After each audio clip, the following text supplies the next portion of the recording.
4,6 ehk siis 4,6 teravatti oli meil taastuvenergia ja taastuvenergia hulka kuulus siis meil oli päikeseenergia, mis on selleks aastaks päikesepaneele on juurde installeeritud ja see osakaal kasvab.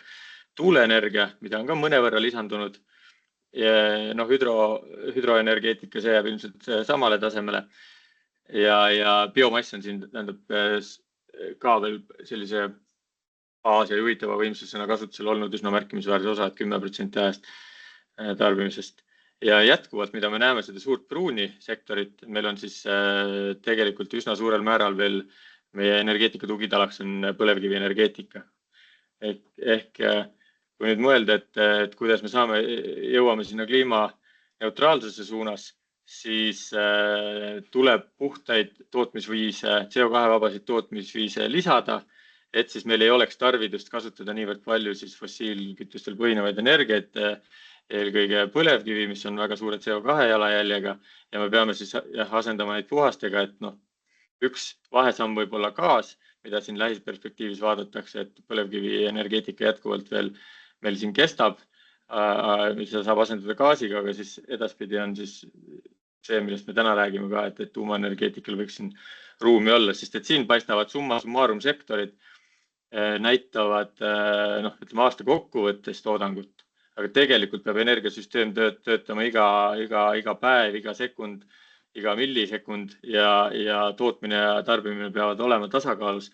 Ehk siis nendel erinevatel tootmisliikidel on selles mõttes erinevad karakteristikud, et seda peaks energeetikud, ma usun, mõistavad väga hästi. Ja kogu meie tootmisest me vaatame siis, et 69% oli ikkagi millegi põletamine, et sinna hulka kuulub ka biomass, et nii statistika on. Ja kui me vaatame siis elektri tarbimist ja võrdleme seda taastuvenergia tootmisega just tuule ja päikesega, siin saame profiile peamiselt võrrelda, sest et magnituude või kogusummasid, nad on natuke veel võrreldamatud. Siin on päevapõhiselt siis graafik kokku liidetud, et keda huvitab, siin Y-telel näidatakse. Aga mida me näeme, et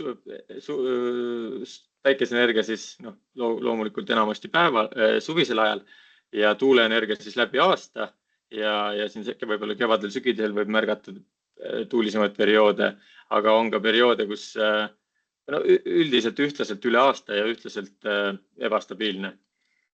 Et selle energialiigi kasutamine eeldab väga head energiatootmise prognoosimist ja vastavalt sellele siis ülejäänud portfelli kasutamist tasakaalustamiseks. Ja loomulikult on oluline siis varustuskindluse mõttes ka elektri hind, et see, et meil igal hetkel kõige olulisem on see, et meil igal hetkel oleks elekter olemas kätte saada. Järgmine asi on see, et see elekter, mis meil igal hetkel kätte saada on, oleks ka mõistliku hinnaga. Ja kui me siin vaatame 23-4 aastal elektri hindasid ja ma usun, et seda samamoodi siin audients jälgib väga pingselt, siis enamasti me oleme seal kuskil 100 euro kandis nii eelmine aasta kui ka sel aastal 100 eurot siis megavatt-tunni kohta. Aga üsna palju on meil tunde, kus meil on alla 50 ja seal isegi nulli lähedal võib-olla ja lisaks on ka veel tunde, ikkagi neid väga kalleid tunde viskab ka sisse, et eriti siin on jälle, et kumulatiivselt me näeme seda jaotust, aga mõnes mõttes on oluline ka mõista, millal need tunnid või need hinnad aset leiavad. Ehk siis, kui me päevaprofiile vaatame, siis hommikuti, kui me süüa teeme ja vett keedame ja peseme, siis on hinnad kallimad ja päeva peale võib-olla tasanduvad ja õhtul, kui me koju läheme ja jälle soovime hakata tarbijatena elektrit kasutama, siis see on nüüd eratarbija vaatest oluline, siis on just õhtutunnid need väga kallid. Ehk siis meil võib olla neid odavaid tunde laupäeva keskpäeval, aga siis ei taha ei sauna minna ega võib-olla isegi kodus olla. Aga need tunnid on odavamad ja nad sellepärast ongi kodus. Sellepärast nad ongi odavad, et inimesed üldjuhul ei soovi tarbida laupäeva päeval, vaid teevad midagi muud, kui tarbivad elektrit. Aga energiasüsteem ja turg meil täna juba nii töötavad. Ja kui vaadata siis kuvada neid samu andmeid siis aasta graafikul ringdiagrammina, siis me näeme, et ütleme, et üleval on talv, liigume siin kevad, lõunas on suvi ja siin kella 9 peal on siis sügis ja jälle talv, siis tuuleenergeetika Siin on need numbrid näidatud, kui palju, vabandust, siin üleval on meil tarbimine, te näete, kui palju ta kõigub. Talvel on ta suurem, suvel on ta väiksem ja ta on väga selline volatiilne tarbimisgraafik ja jätkuvalt, et tegelikult ta kõigub meil tunnist tundi ja minutist minutisse. Täna elektrihinnad ja kogu balansseerimine toimub või turu mõistes tunnipõhise graafikuga, aga me liigume ka tegelikult sinna suunas, et nagu paljudes Euroopa riikides juba on, et erinev elektrihind on iga 15 minuti tagant. Ja siin on ka siis päikeseenergia siis toodang kuvatud ja samamoodi näete, et siin põhja pool ehk siis talvisel ajal päikeseenergiat eriti ei ole, suve pool on rohkem ja selliste piikidena ta meil esineb ehk siis selgelt, kas just natuke ilmast, aga ka lihtsalt päeva-ööpäeva tsüklitest sõltuv. Ja tuuleenergia toodangu puhul on siis läbi aasta ja suhteliselt volatiilne. Et see süsteem on nagu tasakaalust väljas, et kui lisada siia mingi baaskoormus antud näitel, siis kaks reaktorit, mis toodavad 560 megavatti elektrilist võimsust, siis miinimum on siin toodud 280, mis tähendab seda, et üks reaktor on hoolduses, et mingil ajal tuumaenergia ei tööta täisvõimsus, see on siis, kui tuleb teha hooldust. Ehk siis tuumaenergia pakub süsteemi sellist stabiilset koormus nii-öelda kurvi või toodangut ja see on selles mõttes oluline, et kui me mõtleme siin see kollane pilt, väga sakiline ja see hall pilt, mis on väga sakiline, need kaks toodangut kokku liita ja üritada iga kell neid siis nii-öelda kokku viia tarbimisega, mis on omaette väga sakiline, siis see on üsna nagu keeruline väljakutse, aga sellepärast baaskoormuse üks eelis ongi see, et mitte olla või juhitav võimsuse baaskoormus või baasvõimsus tegelikult on natuke nagu erinevad asjad, et juhitav võimsus või need on nagu erinevalt vaja, et juhitav võimsus võimaldab tõepoolest igal ajahetkel siis midagi käima panna või seisma panna võimalikult kiiresti, et see on see juhitava võimsuse võlu. Aga baasvõimsuse võlu on see, et selle balansseerimise, tasakaalustamise ülesanne või magnituud väheneb. Et see on just võrguoperaatoritele ja nendele tasakaalustavatele üksustele siis lisab või võimaldab tekitada vähem stressi. Ja sarnast pilti me võime näha ka siis Soomes, Rootsis näiteks, et seal on üsna palju taastuvenergiat, aga on ka tuumaenergiat. Ja nende siis selline volatiilsem taastuvenergia tuleb siis tuulest, aga seda balansseeritakse ja kompenseeritakse siis hüdroenergiaga. Ja peamiselt nendega, mida siis on võimalik, selle osaga hüdroenergiast, mida on võimalik tammitada. Et seal on ka aastaajalised kõikumised ja muutub hulk reservuaarides ja sellest tulenevalt ka tegelikult hüdroenergia hind, aga üldiselt on ta üsna hea nagu selline balansseeriv element. Ja on mingi osa on sellist, mida kutsutakse pidevalt peab jooksma vesi, ehk siis run of river jõed, kus siis osad, mida ei tammitata, vaid sealt siis sõltub rohkem ilmast, sademetest, kui palju sealt toodangut tuleb. Ehk siis Soome ja Rootsi näidetel, kus meil on, kuhu me tahaksime siis nagu võib-olla mõnes mõttes ka pürgida hindade mõttes, on see süsteem niimoodi üles ehitatud, et on baastootmine eelkõige tuumaenergia näol, mida ajalooliselt ei ole väga palju reguleeritud, reaktorid töötavad vastavalt oma nimivõimsustele. Viimasel ajal on tulnud ka nii-öelda dispetšerilt kõne, et palun reguleerige siia-sinna natuke mõned protsendid, aga pigem on see harv nähtus, sest et hüdroenergeetika võimaldab seda balansseerimist neil teha. Aga baasvõimsust nad pakuvad, et siis ajas viimastel aastatel eriti lisandunud tuuleenergiaga, päikeseenergiat neil Põhjala riikides on vähe, aga just tuuleenergia toodangut süsteemi liita ja hoida selle juures siis võrgu töökindlust ja võrgu sagedust seal 50 hertsi juures. Ja Fermi Energias me oleme samamoodi uurinud koostöös Fortumi ja Eleringi inimestega, kes on seda töö üle vaadanud, et millised on need vajadused reguleerimiseks Eestis, balansseerimiseks ja seal on need vajadused on kategoriseeritud erinevate kiirustega. Ehk siis on üks tulla nüüd sealt kiiremini reageerivamate poolt, siis kõigepealt on, ma ütleks isegi mitte reguleerimine, vaid võrgu inerts. Ehk siis, kui võrgus toimuvad mingisugused muutused, siis võrgusagedus ei tohiks kohe muutuda, et kui tootmine järsku tekib, või ütleme siis niipidi, et järsku langeb suur tarbija välja kuskil ja meil on tootmist rohkem, et siis võrgusagedus üles ei läheks, siis on suured pöörlevad seadmed võrgus, mis täna on siis eelkõige soojuselektrijaamade taga olevad turbiinid ja generaatorid ja nende rasked pöörlevad seadmed või meie võrgusagedust hoidvalt asuvad need peamiselt siis võib-olla Venemaal, hüdroelektrijaamad, tuumaelektrijaamad, soojuselektrijaamad, siis nemad nagu ei tunne seda koormuse muutust niivõrd palju ja annavad aega süsteemi operaatoritele siis sekkuda, et reguleerida tootmistarbimist vastavalt. Ja siis järgnev 30 sekundi jooksul on aega reageerida kiirete võimsustega ja siis on juba edasi 5-15 minuti kaupa ja tund ja nii edasi, et planeerida see, et võrgusagedus püsiks pidevalt siin 50 hertsi juures. Ja tuumajaam pakub siis eelkõige ühelt poolt pakub ta inertsi, teisalt peavad kõik täna juba elektrivõrku ühendatud või oodatakse elektrivõrku ühendatud sellistelt soojuselektrijamadelt ka reguleerimisvõimekust ja Fermi-Energia tuumareaktor, millest ma räägin ka hiljem, see tehnoloogia võimaldab siis 1,5 megavatti minutis reguleerida ühe reaktori kohta. Ja samamoodi see tuleb lihtsalt reaktori enda võimsuse reguleerimisest, aga loomulikult on võimalik kasutada ka ütleme nii-öelda turbiini poolega reguleerida ja ka hübriidlahendusakudega, mis siis tähendab, et seda toodetud elektrit on koha peal ilma võrgutasuta võimalik salvestada ja siis õigel hetkel siis taas võrku anda ja pakkuda neid teenuseid, et seda on hinnatud.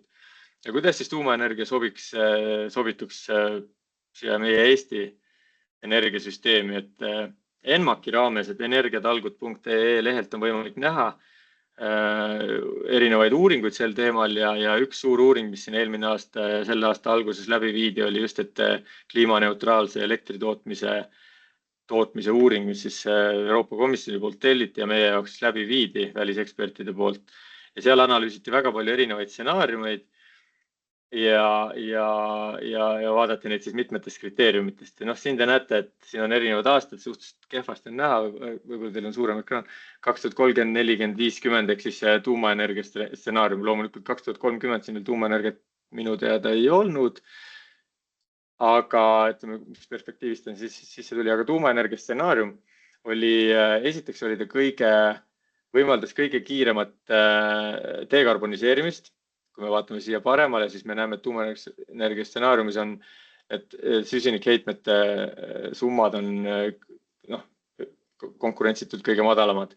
Siis teisalt võimaldas ta kõige madalamaid hindasid. Siin tuleb muidugi aru saada, et kes on hinnamodelleerimisega tegelenud või hinnakujundamisega tegelenud ja teab, et see varieeruvus siin on üsna väike, aga samas neid trende tuleb vaadata, et trendi mõttes on tuumaenergeetikal kõige odavam siis lõpphind. Ja mis siin siis veel välja tuua, et vaadata ka sotsiaalmajanduslikke mõjusid ja autorite hinnangul on siis tuumaenergia ja siin paar stsenaariumit veel just kõige paremate sotsiaalmajanduslike mõjudega ka just suur investeering ja kätkeb endas ka palju töökohti ja suurt sotsiaalmajanduslikku mõju nii kohalikul tasandil kui ka riigi tasandil. Ja halvimad stsenaariumid on ka välja toodud. Ja kokkuvõttes siis tehti 2 kriteeriumite nimistut, millest ühe puhul siis tuumaelekter oli mitte soovitatav ja see oli eelkõige riskianalüüsi tulemusena selline turuosalistelt küsitud tagasiside, et milliseid riske te näete tuumaelektriga ja toodi välja, et tööjõupuudus või regulatsioonipuudus või regulaatori puudus, et asjad, mis tegelikult on mida täna ei saagi olla meil olemas ja mis on tööülesanded, mis tuleb ära lahendada, et kui need nüüd välja jätta ja vaadata, et eeldada, et need tööülesanded on täidetud, mida nii või naa, mis ei saagi olla täna täidetud, aga mis tuleb kindlasti selle energialiigi kasutuselevõtuks ära täita, siis osutus tuumaenergia tabelis kõiki kriteeriume kokku pannes ministeeriumi poolt soovitatavaks stsenaariumiks. Ja kui me nüüd modelleerime siis, või kui modelleerida siis Baltikumi päevast päevapõhiselt elektri tootmist ja tarbimist ja paneme siia see must graafik, hiir hüppab mul. See must graafik näitab siis tarbimist, erinevad värvid on erinevad tootmisliigid, all on siis baasvõimsusena 2 300 megavatist tuumareaktorit, mis toodavad siis umbes 4,7 teravatt-tundi. Selle peal on hüdro, mida Baltikumis peamiselt on Lätis, mõnevõrra ka Leedus, just pumphüdro näol. See sinine on Run of River, et see on peamiselt Lätis, jah. Et siis see nagu väga ei muutu võib-olla hooajaliselt ja aastast aastast seda natuke varieerub, aga seda ei ole võimalik laiendada, et me nagu jõgesid ja mägesid me siia piirkonda juurde ei tee. Siis on näha see kollane osa, siin on päikeseenergeetika, mis on siin 3-4 teravati peale kordistatud, et tootmisprofiilid on teada ja üsna samamoodi nad käituvad, kui me ka rohkem paneele paneme. Ja samamoodi on tehtud maatuule ja meretuulega tõstetud siin maatuult Baltikumis 11 teravatt-tunni peale ja mudeldatud siin meretuult 3 teravatt-tunni ulatuses. Ja mida me näeme on, et jätkuvalt on väga palju tunde, kus me tegelikult tarbimist Baltikumi vaates üldiselt ei kata. Ruumi on, ütleks, kõikidele energialiikidele veel, aga on ka perioode, kus meil on gigavatt-tundide ulatuses ületootmist, millega tuleb tegelema hakata. Et kui me üritame need augud kõik täis saada, lihtsalt korrutades rohkem erinevaid tootmisliike, siis me peame jälgima seda ka, et me nagu liiga palju selle ületoodanguga ei tegele, sest kui meil on liiga palju ületoodangut täna elektrisüsteemis, siis esiteks ei ole teda täna selles mahus võib-olla võimalik üle võrgu kanda, tuleb teha võrguinvesteeringuid. Teiseks, kui võrguinvesteeringud on tehtud, ehk siis suur raha on juba kulutatud, siis tuleb siis on ületoodangu puhul see probleem, et piirkonnas on ikkagi tuuleolud eelkõige ja päikeseolud suhteliselt hästi korreleeruvad. Ehk siis kui meil on tuult päikest, siis on seda ka naabritel, ehk siis selle hind on madal ja sisuliselt selle eksporditud, kui teda üldse tarvis on, siis tema hind on väga madal. Ehk siis tekib küsimus, et kas seda on mõtet eksportida ja kas on mõtet üledimensioneerida süsteemi niivõrd palju. Et pigem peaks sellist tasakaalustatumat lähenemist otsima. Ja loomulikult üks või kaks olulist asja, mida siia pildile peab juurde panema, mis teatud määral ka leevendust toovad, on tarbimise juhtimine ja akusalvestus, aga need on pigem sellised tunni ja võib-olla veerandpäevased lahendused suurte akude näol, et võrgu sellised kiireteks tasakaalustamiseks on akud väga head, aga kui me räägime, et meil on vaja ühest päevast teise viia või rääkimata ühest kuust või ühest hooajast, aastaajast teise viia energiat, siis selle jaoks ikkagi see tehnoloogia täna mõistlike hindade juures kasutatav ei ole. Ja nüüd tuumaenergeetikast ka, et kus maal me oleme, et IAEA, Rahvusvaheline Aatomienergiaagentuur, näeb ette siis sisuliselt kõige suuremas pildis kolme sellist teetähist, mis tuleb saavutada, et esialgu tuleb kaaluda energialiigi tuumaenergia just kasutuselevõttu, teiseks on siis ettevalmistav faas ja kolmandaks on tootmiseks ju vajamineva ehituse teostamine. Ja selleks, et kaalumine lõpetada, on tarvis siis teha põhjalikud uuringud, et selle jaoks on nagu rahvusvahelised juhendid ette nähtud, mida kõike tuleb vaadata. IAEA näeb ette 19 erinevat valdkonda, alates võrku sobivusest, inimressursist, elektriturust, keskkonnakaitsest, ohutusest, tehnoloogiatest ja lõpetades seal võib-olla juriidiliste aspektidega, mida kõike tuleb vaadata, et kas tuumaenergeetika kasutuselevõtt on nagu kokkuvõttes kasulikum kui kahjulikum riigile, et kas et see peab olema kaalutletud otsus.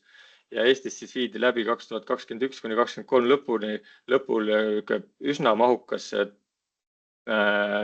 tuumaenergia kasutuselevõtu teostatavusanalüüs riikliku tuumaenergia töörühma poolt, mis sellel töörühmal on ka siis Kliimaministeeriumi kodulehel ka oma alamlehekülg, kus kõik need raportid ja lõppraport ja vahearuanded ja erinevad uuringud on kättesaadavad.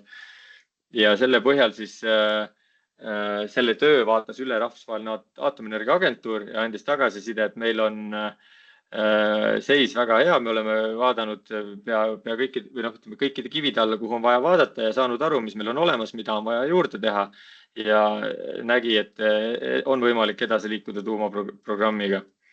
Ja siis selle pealt siis valitsus selle aasta 6. juunil võttis ka vastuse, mitte valitsus, aga Riigikogu võttis vastu otsuse, et liikuda edasi tuumaenergeetika kasutusele võtuks vajalike ettevalmistuste tegemisega, mille peamised siis nii-öelda selgrood või töövood on riikliku järelevalveasutuse loomine, riikliku õigusruumi loomine ja riiklike siis vajalike pädevuste väljatöötamine.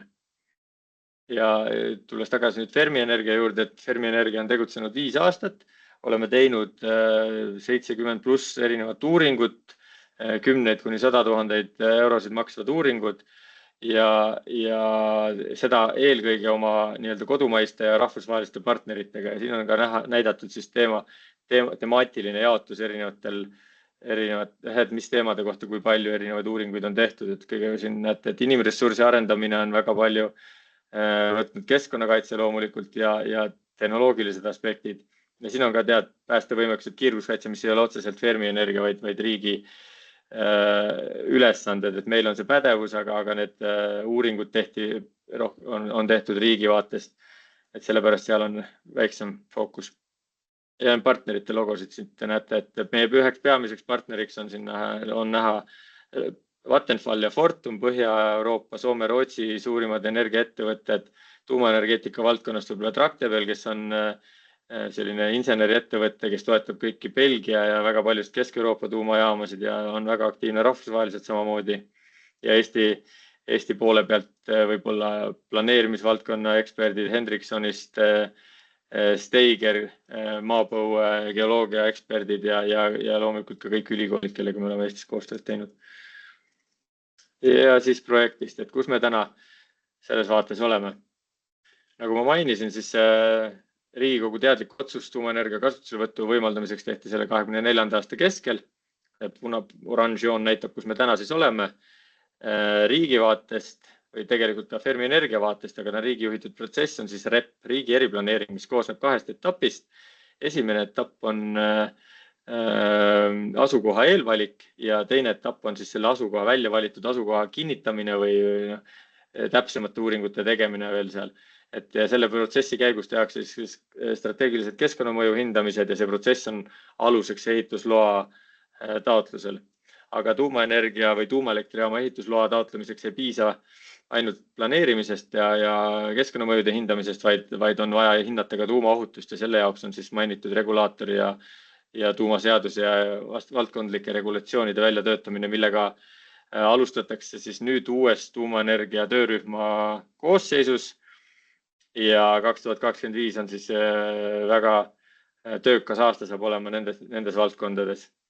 Ja siis regulatsiooni ja pädevuste väljatöötamine saab olema nii Fermi kui ka riigi regulaatori vaates siis ilmselt selline samm-sammult vastavalt sellele, millised protsessid Eestis käimas parasjagu on, eelkõige asukohaga seotud protsessid, mõnevõrra hiljem siis ehitusloaga seotud protsessid, siis jõuame juba käidu või kasutusloa juurde ja vastavalt sellele peavad siis ka pädevused arenema ja peame neid pädevusi siis hankima või arendama.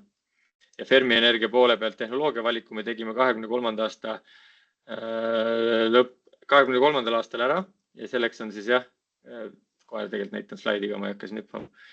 Ja nüüd me oleme tegelenud väga aktiivselt siis selle jaama rajamiseks vajalike partnerite valimisega, nii ehituse, projekteerimise kui ka kõik muu, mis sinna juurde kuulub nurkade alt. Ja samal ajal, kui siis asukoht selgub, konkreetne asukoht, siis meie projekteerimine läheb täpsemaks, kuni on võimalik siis alustada, kui asukoht on lõplikult ära kirjeldatud ja asukoha ja tehnoloogia spetsiifiline ohutusloa menetlus läbi viidud, siis on võimalik ehitusluba taotleda ja teha lõplik investeerimisotsuse jaam lõpuks ehitada, testida ja kütust sisse panna ja hakata elektrit võrku tootma. Ning selleks me oleme näinud siis, et 35. aasta on see hetk, kus see võiks juhtuda. Nii, ja vaadates siis seda, milline see tuumaelektrijaam välja võiks näha. Siin te näete ühte platsi, ma ütlen kohe ära, et siin on, et siin on 2 energiaplokki, 2 tuumaelektrijaama, mis sisaldavad mõlemad 300 megavatist nii-öelda katelt ehk siis tuumareaktorit. Ja kuna võimsus on 300 megavatti, siis on ka sellest lähtuvalt on ka turbiin, generaator ja kõik sellele võimsusele disainitud ja sellest tulenevalt see jaam ise on oma mõõtmetelt suhteliselt sarnane Auvere elektrijaamale, kes on Eestis näinud seda jaama või käinud seal lähedal, siis oskab võrrelda. Et see ümmargune osa, mida me siin näeme, see on see, kus asub reaktor, 35 meetrit diameeter, 35 meetrit on umbes hoone kõrgus ka ja seesama silinder, ümmargune silindrilise kujuga osa läheb tegelikult maa alla ka 35 meetrit. Ja seal sees paikneb siis reaktor, mis on suhteliselt väike, näitan järgmisel pildil. 2 plokki üksteise kõrval ja neil on siis selline turvatara ümber. Ja siin töötab siis ühes vahetuses seal, ütleme jämedalt 10 inimest ploki kohta, võib-olla umbes 5 juhtruumis reaktori operaatorid ja vahetuse siis ülejäänud töötajad, kes teevad siis jaama peal kontrolli või erinevaid töid. Jaamade tagant siis tagumine osa on juba konventsionaalsem, turbiin, generaator ja siis trafod ja jaotlesse ja elektrivõrku. Aga see on siis energiatootmise poole pealt, aga jaama alale jääb ka loomulikult kontor, koolituskeskus, külastuskeskus, parkla, veebasseinid, ladu, töökoda, tegemist on tööstusega, ikka on asju vaja hoiustada ja hooldust läbi viia. Veidi eemal näete taamal madalaktiivsete jäätmete hoidlad, need on sellised hästi projekteeritud võrdlemisi lihtsad hooned, kus hoitakse erinevates konteinerites madalaktiivseid jäätmeid ja siin te näete ka jahutustorne, ehk siis see on tegemist soojuselektrijaamaga, nii nagu meie põlevkivi elektrijaamad, mille turbiinist läbinud aurus tuleb jahutada, et see kondenseeruks ja saaks tagasi reaktori suunas pumbata. Ja seda on võimalik teha, siis kas kui me oleme suure veekogu ääres otsejahutusega, üks energiaplokk kasutab umbes 13 kuupmeetrit sekundis, kui teda otsejahutusega jahutada, 13 kuupmeetrit sekundis vett ja see vesi, seda nagu ära ei kasutata, vaid see võetakse suurest veekogust ja paisatakse ta sinna tagasi, aga 6–10 kraadi kõrgema temperatuuriga. Aga kui vett ei ole väga palju saada või on erinevad teatud piirangutest tulenevalt, siis on, et vett ei tohi nii palju kasutada, siis on võimalik kasutada jahutustorne. Külmemates oludes on võimalik nende jahutustornidega reaktorit tegelikult jahutada, on võimalik erinevaid hübriidlahendusi teha, aga nominaalselt nad ikkagi mingi hulga vett kasutavad, aga oluliselt vähem, et ligi 20 korda vähem kui siis otsejahutuse puhul. Ja need on siis sisuliselt elektrijaamade jahutamine jahutustornide abil, mis ei ole sellised gradiirid, suured jahutustornid, nagu me oleme näinud või nagu on piltidelt näha või mis tüüpiliselt installeeritakse söeelektrijaamadega, tuumaelektrijaamade ümber, mis asuvad sisemaal. Ega ka siin näiteks Iru elektrijaamas olev jahutustorn, et sellist lihtsalt visuaalset pilti meie ei soovi näha ja sellepärast on need madalad mehaanilise tõmbega jahutustornid siis plaanis juhul, kui esinevad veepiirangud ei saa olla piisavalt suurele jahutusveeallikale lähedal. Ja mainisin, et me tegime elektrijaama reaktori tehnoloogia valiku, et millega siis tegemist on. Siin saame siia läbilõige ühte energiaplokki, nagu ma mainisin, 35 meetrit umbes maa all on see reaktori hoone, see on spetsiaalsest terasbetoonist väga tugev hoone, et kaitsta või vältida seda, et miski siit reaktori hoonest mis tahes stsenaariumi korral välja tuleks või siis siia sisse tuleks. Ehk siis see on suhteliselt üks kontrollitumaid keskkondi maailmas on see tuumareaktorite ja reaktori ümber olev keskkond. Ja see kollane osa, siis selline silindriline anum on reaktori surveanum ja siin näete valgelt on torustikud, mis viivad siis auru turbiini ja toovad vee reaktorisse tagasi.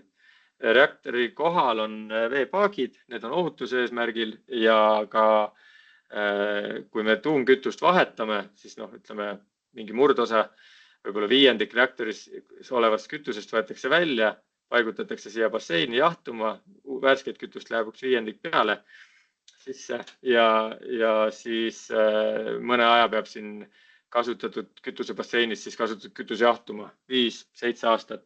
Ruumi on seal kuni 8 aastaks pluss üks reaktori täis kütust, kui on vajadust välja võtta.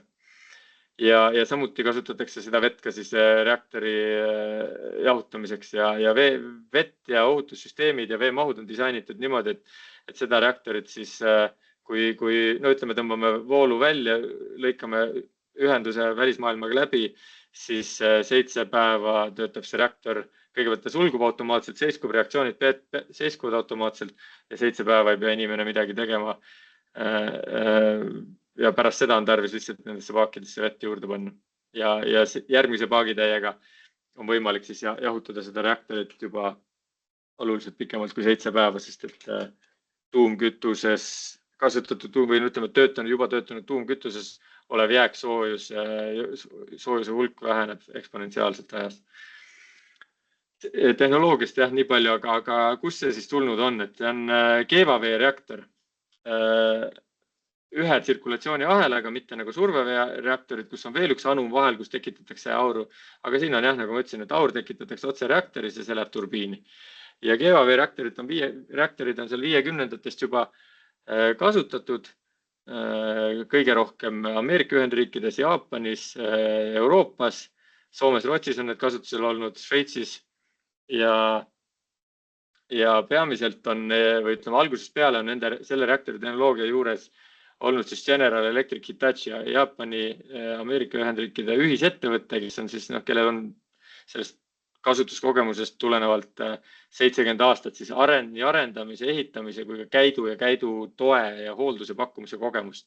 See on väga väärikas ettevõte, kes seda reaktori tüüpi tunneb või üleüldse tuumaenergiat tunneb läbi ja lõhki. Ja sellel reaktori tüübil on ka kliendid juba Kanadas, ma näitan paari slaidi, Ameerika Ühendriikides ja Poolas.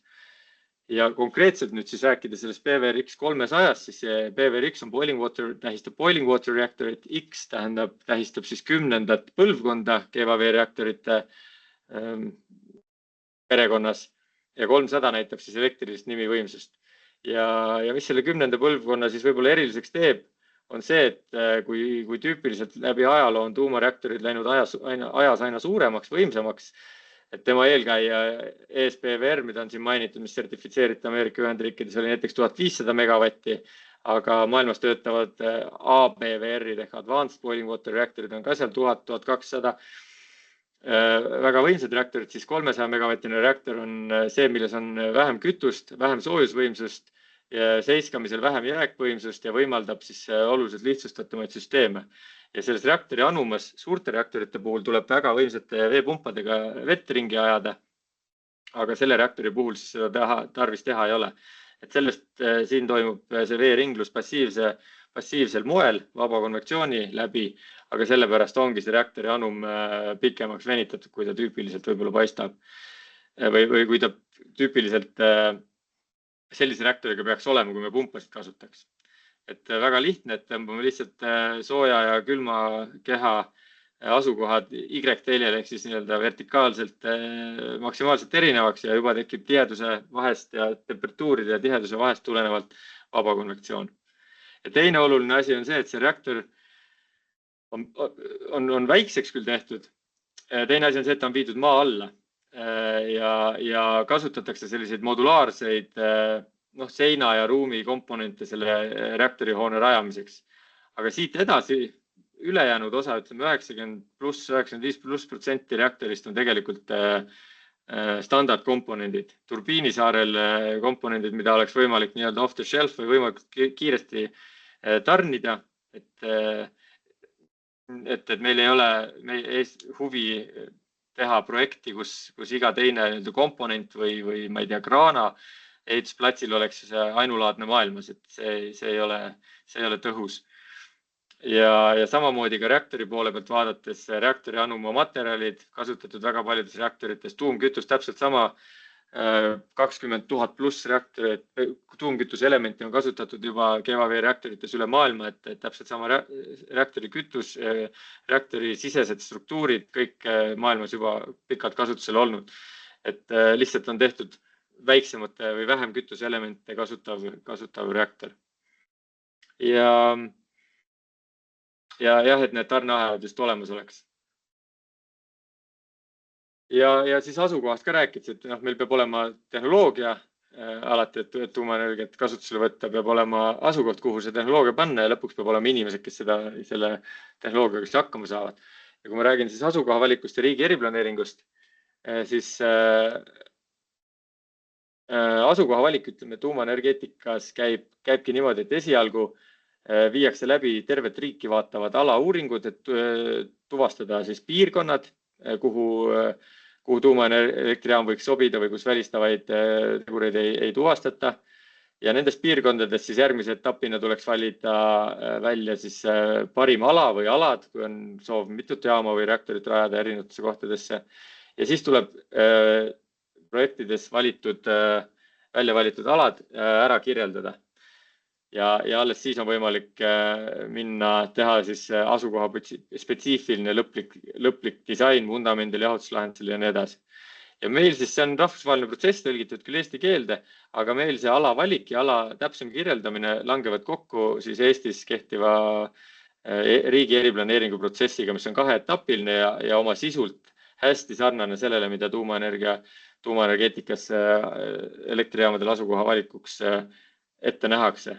Tüüpiliselt asukoha valik ei ole riikide poolt, ei pea olema õiguslikult reguleeritud protsess, aga Eestis eriplaneeringu või planeerimisseadusest lähtuvalt üle 150 megavatise võimsusega elektritootmise elektrijaama puhul on eriplaneering tarvis läbida. Ja siin te näete, et need riigitöös ja ka Fermi Energia töödes, see on just pilt riigi poolt läbi viidud ruumianalüüsist, on tuvastatud mitmeid piirkondi just rannikualadel ja meie Fermi Energias oleme välja valinud siis 2 piirkonda, millega eriplaneeringusse minna. Need üks on siis Viru-Nigula vallas selline laiem ligikaudne planeeringuala, kus sees võiks täpsemalt seda asukohta otsida ja seda paiknemist siis teha Kunda külje all. Ja teine on siis võimalikud asukohad Lüganuse vallas, et jäävad sellesse ligikaudsesse planeeringualasse. Siin on jah erinevaid neid täpsemaid kohti, kuhu võiks selle jaama panna. Need siis selguvad siis eriplaneeringu etapi käigus. Ja miks just need vallad? Et me samamoodi alustasime nii nagu riigi ruumianalüüsis, nii ka meie teostasime asukohtade analüüsiga 2 aastat lausa, et esimene analüüs aasta aega ja siis täpsustav analüüs. Ja tuvastasime, et nendes piirkondades sellise koondina vaadates on hea geoloogiline sobivus, ei ole rikkeid, aktiivseid rikkeid. Üleüldse Eesti on nagu rikkete mõistes suhteliselt rahulik maa. Need piirkonnad on suhteliselt mere lähedal, merepõhja sügavnemine võrreldes mõnede Lääne-Eesti asukohtadega on parem. See piirkond on tuntud kui tööstusala ja seal on olemas tööstusalasid, kuhu tuumaelektrijaam sobituks, et inimesed tunnevad tööstust, on ettevõtted, kes vajavad energiat, on asustust, kes vajavad kaugkütet ja nii edasi. Jah, mainisin juba tööstusest tulenevalt on ka vajalikku oskusteabega elanikkonda seal piirkonnas, ka suletavate põlevkivitööstuste näol. Hea sotsiaalmajanduslik sobivus, piirkonnad, kus pigem on tööstus ja populatsioon vähenemas, siis sinna uued töökohad ja uus tööstus ja aktiivsus kindlasti kasu toob. Samuti on me oleme oma asukoha uuringute käigus, kus me oleme jõudnud nende piirkondadeni kogu aeg olnud koostöös valla elanike ja valla ametnikega, hoidnud kursis enda tegevustega ja olnud maksimaalselt avatud, teinud infopäevi tohutul hulgal ja jätkuvalt sellega tegelema ja see koostöö on üsna selline töine ja hea. Elektrivõrk, Eesti energeetika, elektrienergia pärineb eelkõige sealt Kirde-Eestist ja seal on olemas elektrivõrk, et kui kui vanad jaamad suletakse, siis on võimalik sinna, ütleme, minimaalsete kuludega uued jaamad külge panna. Tööstuskliente, seal leidub suurtarbijaid, on ka sadamaid Kundas näiteks, mis on selles mõttes oluline, et seda mööda on nii ehituse käigus erinevate komponentide tarnimine lihtsam ja teostatav, kui ka hoolduse käigus siis võib-olla kütuse tarnimine ja nii edasi, et alati tööstusele on sadamate olemasolu plussiks. Samamoodi teed, põhiteed, mis on seal piirkonnas üsna head. Ning loomulikult keskkonna aspekte me oleme paralleelselt kogu aeg vaadanud asukoha valikus ja ohutust ja seal olemasolevate keskkonnaobjektidega, Natura-aladega, et suhtes on võimalik leida neid asukohti, kus nad asuvad, kus kõik on rahul ja looduskeskkonda häiritakse minimaalselt. Et kui siin mõelda näiteks üks asukoht, mis välja toodi, Loksa piirkond, siis iseenesest head asukoht tuumaelektrijaamale, aga elektriliine läbi Lahemaa rahvuspargi tuua on võib-olla on keeruline. Ja mainisin, et siin kogukondade kaasamine, mida me oleme teinud, et infotunde enam kui 50, nüüdseks vist juba enam kui 60 erinevates külades, külakeskustes, vallamajades, Viru-Nigula vallas, Lüganuse vallas ja isegi tegelikult ka väljaspool ja võimaldanud ka siis tutvuda inimestel, kes soovivad Soome-Rootsi tuumajaamadega. Et siin on pilt Olkiluoto tuumajaama taustal ja inimesed üldjuhul on esmapilgul ei tea, milline tuumaelektrijaam välja näeb, igal ühel on erinevad nägemused, hirmud ja kui koha peal ära käiakse, siis tüüpiliselt on selline vaikne, nähakse vaikselt rahulikku puhast keskkonda, kus töötavad täiesti tavalised inimesed ja elanikkond ei ole ka nendest teab, mis kaugel ja toimub elektri tootmine täitsa rahulikult, et saadakse aru, mis ta päriselt on ja mis ta ei ole, et kui tihti inimestel võib erinevad arusaamad võivad olla. Ja mainisin siis, et selle reaktori on välja valinud ka Kanada Ontario provintsi energeetikaettevõtte OPG, Ontario Power Generation, kes siis rajab seda siin nurga peal näete tööstusala natuke, et see on tegelikult olemasolev Darlingtoni tuumaelektrijaam 4 suure kandureaktoriga, aga selle kõrvale siis siin on platsi ettevalmistustööd, mida teostatakse praegu 4 reaktorile, et nemad esialgu rajavad 1 reaktori ja siis ülejäänud 3, aga siin on ühe reaktori jaoks nähtud platsi näha ettevalmistustöid platsil, tasandamine ja raadamine, mis seal kõik tehti, et seda siis 2023 alustati 24, sisuliselt 1,5 aastaga ajas eelarves tehti need ettevalmistustööd ära. Siin on teine pilt, siin on näha, mis struktuure siin tehakse, mitu ringikujulist struktuuri. Üks on reaktori hoone siis süvendik, see ringikujuline 35 meetrit sügav hoone ja siin on ka erinevaid teisi ringikujulisi, mis on veekollektoriks. Vesi tuuakse siis siia asukohale, see asukoht asub sellise kõrgendatud järve kaldal või järve vee tasemest 7-8 meetrit kõrgemal asuval tasandil ja siit järvest, mida siin all nurgas on näha, see on järvevesi, kehvasti vist aru saada, tuuakse maa alt kanalitega vesi siis kollektoritesse, kus ta jagatakse 4 reaktori vahel. Et platsi ettevalmistustööd, et hetkel, mis seal käimas on, et esimese reaktori jaoks on platsi ettevalmistustööd lõppenud ja plats on üle antud peatöövõtjale ning praegu oodatakse ehitusluba, sellist tuumaehitusluba, mis peaks väljastatama siis Kanada tuumaregulaatori poolt järgmise aasta alguses. Seda on ka menetletud siin ligi 2 aastat. Üks kuulamine, ütleme siis kuulamine, nagu inglise keeles öeldakse, hearing, avalik kuulamine toimus oktoobris, järgmine on jaanuaris, kus siis kõik osapooled ja avalikkus saavad oma küsimusi esitada ja nendele vastuseid ja pärast seda siis järgmise aasta esimeses kvartalis ilmselt väljastatakse, kui kõik on hästi ja kui kõik vastab nõuetele, mis siiamaani paistab, et vastab, antakse ehitusluba, mis järel siis 2025 kuni 2028 ehitatakse siin see reaktor valmis, 28 toimuvad testimised, pannakse kütus sisse ja 2029 hakkab see jaam elektrit tootma ja seejärel asutakse järgmisi reaktoreid rajama. Ja samamoodi, et tihti väidetakse, et tehnoloogiat ei ole olemas, et ma usun, et nüüdseks on tekkinud mulje või teil arusaam juba, et keevaveereaktorite tehnoloogia ei ole midagi uudset ja see, et seda reaktorit lihtsalt jaama disainida väiksem jaam, 5 korda võimsust väiksem jaam ei ole samamoodi tehnoloogidele ja tuumaenergeetikutele ülemäära suur väljakutse, siis meie Fermi Energia ei näegi riski selles, et kas jaam on ohutu või kas jaam ei hakka äkki tööle või on, et need riskid on nagu tuumatööstuse kogemusega üsna hästi maandatud, aga tuumaenergeetika üks suuremaid probleeme on pigem see ehitamine ikka, et nii sellepärast me jälgime hästi põhjalikult referentsprojekte Kanadas ja siin slaidil näidatud ka Poolas, mis on esimene rajamisprojekt Poolas või Euroopas, kus me tahame näha, et see planeeringud, asukoha, platsi ettevalmistusprojekt, ehitus läheks õigeaegselt ja eelarves. Et see on see põhiline küsimus. Ja siis, et seda ehituskogemust ja planeerimis-rajamiskogemust siia üle kanda. Et see on see, mida me tahame näha ja mille pärast need projektid on meie jaoks kui referentsjaamad, enne mida me ei soovi sellised olulisemaid otsuseid teha.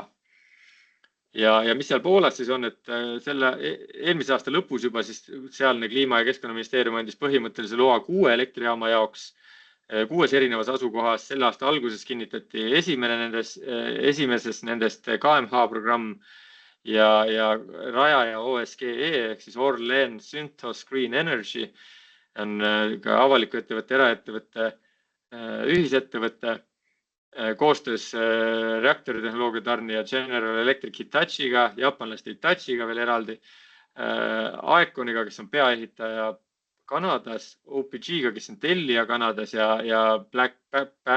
BWXT ehk Babcock & Wilcox ettevõttega, kes on tuumajaamas ühe olulisema ehk siis reaktori surveanuma valmistaja. Et kõigi nendega koostöös siis see projekti arendamine käib ja eks neid partnerid tuleb aja jooksul veel peale. Palju mul on aega läinud, 50 minutit, et proovin ära lõpetada, et inimesed on see viimane osa, et mida on ka elektrijaamadest tarvis, et siin on mõned pildid, et kuidas töö elektrijaamas võiks välja näha, juhtruumi operaator kuskil jõulude ajal, palju arvutiekraane ja inimene, kes on läbinud taustakontrolli, läbinud vastava koolituse, ei pea olema tuumaenergeetika haridusega, ei pea tundma reaktori füüsikat lõpuni, vaid peab tundma seda, mida reaktori operaatoril on vaja teada. Ehk siis need inimesed tulevad eelkõige ametikoolidest või täiendõppekeskustest, et neil ei ole eelteadmisi just nagu tuumafüüsikas vaja. Tihti arvatakse seda, et kogu tuumaenergeetika sektoris siis üks 5% ongi tuumaala tippspetsialistid, kellel on sügav teadmine, tõsine teadmine ikkagi projekteerimisest, ohutusest, reaktori kütusest ja arendamisest ja nii edasi. Et neid on vaja võib-olla reaktoritehnoloogiate arenduse juures, aga mitte kasutamise.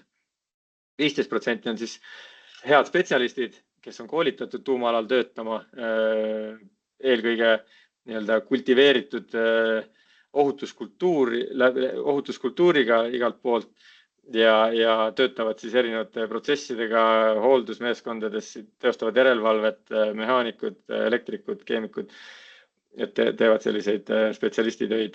Ja enamus tegelikult on tuumaalase teadlikkusega, nad mingis valdkonnas professionaalid, nagu kõigis ettevõtetes inimesed peavad olema, aga lihtsalt on neid täiendatud heade teadmistega tuumaohutuskultuurist ja tuumanüanssidest.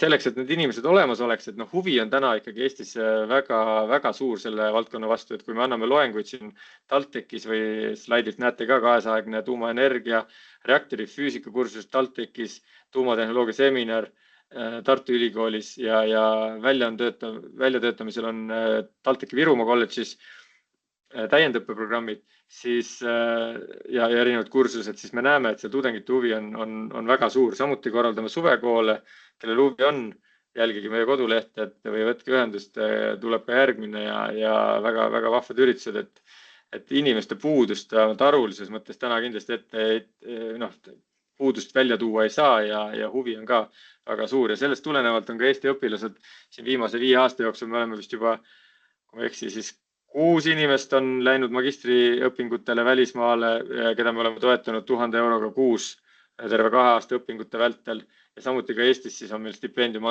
akadeemik Anto Raukase nimeline stipendium koostöös Teaduste Akadeemiaga välja antud just Ida-Virumaa piirkondade inimestele ja õpilastele, kes soovivad loodusteaduste ja elektroenergeetika valdkonnas ennast siis täiendada, et selles mõttes nagu no strings attached või lihtsalt, et neid inimesi tuleks ja neid on vaja meil meie tööstuses nii või naa. No ja võib-olla viimaseks slaidiks on tuumaenergia infotuba ka üks väike muuseum Kundas, tsemendimuuseumi ruumides, kus meil on käinud juba üle 1000 energeetikahuvilise. Siin näete, kuidas on tehtud õpitubasid ja nii-öelda juhitud reaktorit ja õpitud reaktori töö põhimõtteid ja on käinud nii ametiasutusi kui ka vist Eesti president on sealt läbi astunud.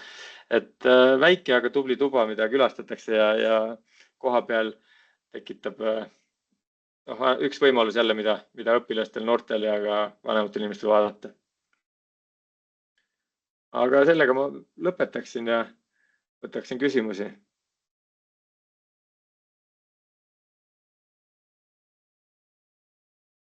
Kui on. Lõpetan jagamise. Siis olid mõned küsimused.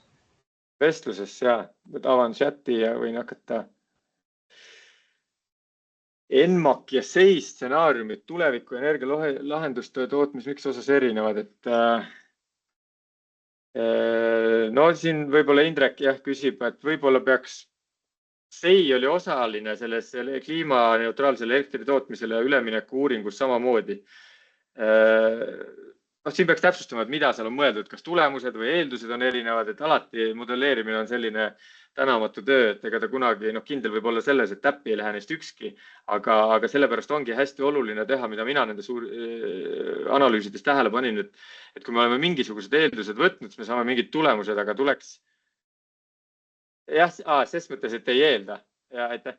Et see ongi eelduste küsimus, nagu ma ütlesin, et SEI näeb tegelikult ma tahaks teada, millist SEI konkreetset uuringut välja või silmas peate, aga kui me on võimalik analüüsida erinevaid stsenaariume koos ja ilma tuumaenergiata, aga kõiki neid stsenaariume on tarvis vaadata, ka eelduste osas me kunagi täppi ei pane ja pigem on, kui me planeerime ENMAK-i vaatest just sellist nii olulist asja nagu riigi energeetika, siis me peame kriitiliselt suhtuma oma eeldustesse. Ja üks asi, mida ma sealt välja tähendas, et see tuumastsenaarium, mis oli kõige odavam, ei olnud puhtalt tuumastsenaarium, see oli tuumaenergia toodang oli isegi, ta ei olnud kõige suuremgi, seal oli väga palju tuule, päikese ja võimsust ja akusalvestust. Ja need akusalvestuse hinnad olid seal, need olid ikka väga suured numbrid. Ja minu ettepanek oligi, et need akusalvestuse numbrid tuleks tegelikult üle vaadata sest et see, et väga suured päikese ja et mudel saaks valida väga suures mahus päikese ja tuuleenergiat, peab mudel teda saama oma numbrilises keskkonnas kuhugi ka salvestada, sest ületoodangut ikkagi modelleerib ja puudujääki. Ehk siis sellega kaasnevad peab hästi palju akusid tulema ja jällegi numbrite maailmas mudel valib akusid siis, kui nende akude hinnad on odavad. Ehk siis akude hindade osas oli seal teatud eeldused tehtud riski haldamise mõttes, et me ei kõnniks liiga õugsel jääl, et ei usaldaks pimesi ühte esimest tulemust, siis on mõistlik uurida erinevate akuhindadega. Ja ma usun, et kui akuhinnad ei realiseeru sellises mahus, sellisel hinnatasemel, nagu seal oli, siis võib-olla akusid nii palju ei olegi mõistlik rajada, ei ole võimalik rajada lihtsalt kommertsmõttes ja sellest tulenevalt ei ole võimalik võib-olla ka taastuvenergia salvestust nii sellises mahus rajada. Et ma ei ütle, et taastuvenergia salvestust üldse vaja rajada ei ole, et see on väga okei, aga lihtsalt, kui me näeme 6000 megavatti oli äkki seal päikest või, pluss võib-olla 1000 megavatte tuult, liidame need kõik kokku päikselisel tuulisel päeval, et kuhu see kõik panna, eks ju, et siis tulebki kolossaalsed akud ja kas nad on olemas. Et ma ütleks, et nendes erinevates uuringutes tuleb lihtsalt kriitiliselt suhtuda eeldustesse ja tulemustesse ja teha mõned tundlikkusanalüüsid erinevate parameetrite osas ja näha, et mis mida mõjutab ja kuidas süsteem töötab, aga see on modelleerimises tüüpiline. Kommenteerige peameedias levivat infot. Tuumaenergia võrdub juhitav energia. Tuumaenergia saab käima panna, tuumaenergia saab seisma panna. tuumaenergiat saab reguleerida, seda PVRX 300 jaama saab näiteks reguleerida või ta on projekteeritud olema reguleeritav iga päev alla 40% võimsusest ja üles tagasi ja nii igapäevaselt. Aga ta ei tee seda kõige kiiremini. Et tuumaelektrijaama kasutamine ta on võimalik, ta on juhitav, ta ei ole ülikiirelt juhitav, ülikiirelt peaks juhtima juba, kui ülikiirelt juhitavad on võib-olla akud ja inertsi mõttes ta pakub seda ülikiiret teenust võrku. Aga kui on vaja 10 megavatti vähendada, siis see võtab ikkagi mõne aja, tuleb kõne ja siis seda vähendatakse. Aga nagu ma enne ütlesin ka vist ettekandes välja tuli, et pigem selle asemel, et teha väga-väga balansist väljas süsteem ja hakata seda siis teiselt poolt, me teeme sellega endale väga suure tasakaalustamise ülesande, ehk siis baasvõimsus, on ta siis põlevkivijaamad, mis meil täna võib-olla on või võiks olla või ajalooliselt on olnud või hüdro või tuum Põhjalas, nagu nad näitavad. Baasvõimsuse olemasolu võimaldab selle tasakaalustamise ülesande magnituudi vähendada ja sellega paremini hakkama saada. Et eks me näeme, mis järgmisel aastal juhtub, kui me Brellist või Loode Venemaa ja Valgevene võrgust lahti ühendume ja meile seda tasakaalustamise teenust ja võrguinertsi enam ei pakuta, et siis ilmselt tekib see arusaam palju selgemalt, et mida see võrgu tasakaalustamine tähendab. Aga rohkem vist siin kommentaare ei olegi, et juhitav ta on, aga kas teda kõige optimaalsem juhitavana kasutada on, et võib-olla mitte. Aga seda teenust saab pakkuda ja nagu ikka, nagu akudega või ka tuuleparkidega, et kui dispetser helistab, et keerake maha, siis selle jaoks on ka turud olemas, et ka see maha keeramine võib olla kasumlik. Tänapäeval on elektriturud võimaldavad väga paljut. Nii, mitut tänan ja ma tänan siis Indrekut küsimuse eest ja Velvot samamoodi. Ja tervitan mitmed nimed siin, ma nägin inimeste hulgas olid endised kolleegid või tuttavad, et tervitusi. Jah. Üks küsimus tuli veel.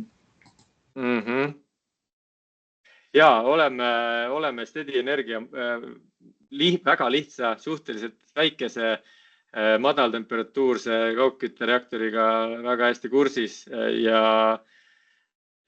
võiks kindlasti sobida meile. Ta on puhas. Kui meil tuumaenergeetika kasutusel on, siis teatud kohtadesse miks mitte. Et seda tasub kindlasti tõsiselt kaaluda, et nende projekt ei ole veel seal maal, kus väita, et täna tuleb sealt sellise hinnaga ja tehnoloogia on täpselt sellised lukus, aga töö käib. Soomes nähakse sellel väga suurt perspektiivi ja selliste madalate võimsuste juures on need reaktorid tõesti lihtsad, et tulge meie tuumaenergeetika kursustele ja siis võib-olla seal nagu tekib see pilt ka, et miks suured 1000+ megavatti reaktorid on ühed elukad ja miks nende võimsuse vähendamine võimaldab lihtsamaid süsteeme ja kaugkütte tõepoolest on madaltemperatuurne ja vajab ikkagi vähe kütust ja vähe vahetust ja selline väga stabiilne energiaallikast oleks, et teame sellest ja võiks ikka sobida, aga mitte, võib-olla täna on vara vastata sellele, kas kindlasti sobib, aga uurime. Aitäh, Raivo. Aga siis tänan huvitava loengu pidamise eest ja tänan ka kõiki kuulajaid, kes ei ole veel kohaloleku kontrolli täitnud, siis tehke seda praegu. Head õhtut. Aitäh, nägemist.